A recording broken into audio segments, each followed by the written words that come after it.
what you are looking for and what you are going for is you are looking for the ability to simplify and codify the language that a person group uses, right? So if I sell products to chiropractors, I have to understand the language that chiropractors use about their situation. If I'm going to sell to busy moms, I have to understand that language, right?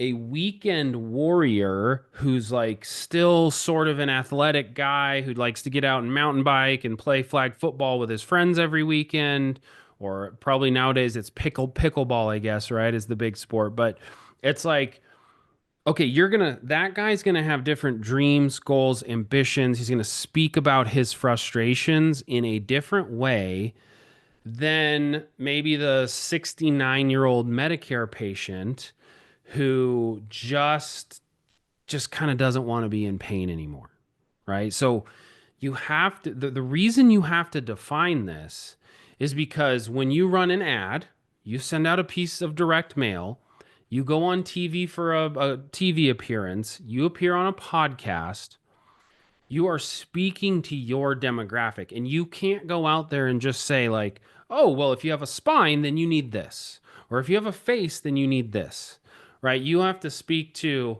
hey, are you let's use, okay, so are you a middle-aged woman who is recently divorced and trying to get back in the dating game, and you're just not happy with what you see in the mirror, right? So like that's a specific demographic, and that's a very motivated individual who's willing to invest in their appearance, right?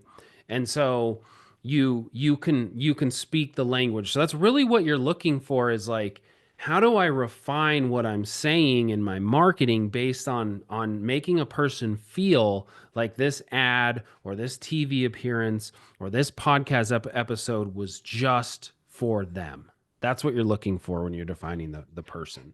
The Yeah, other great thing with that, absolutely. Rory, is when you connect that with where are you going to find them. So if you're in Florida, you know that Florida is the state capital for retirement. You know exactly where you can put ads or flyers, brochures, banners, billboards. You know exactly where you can position it because you know you're going to get in front of those specific eyeballs. So the Right. more specific you can be about who the person is, one of the things that's going to solve for you is where do they consume their information? Like, where are their eyeballs going to be, and how can you make sure that you're there?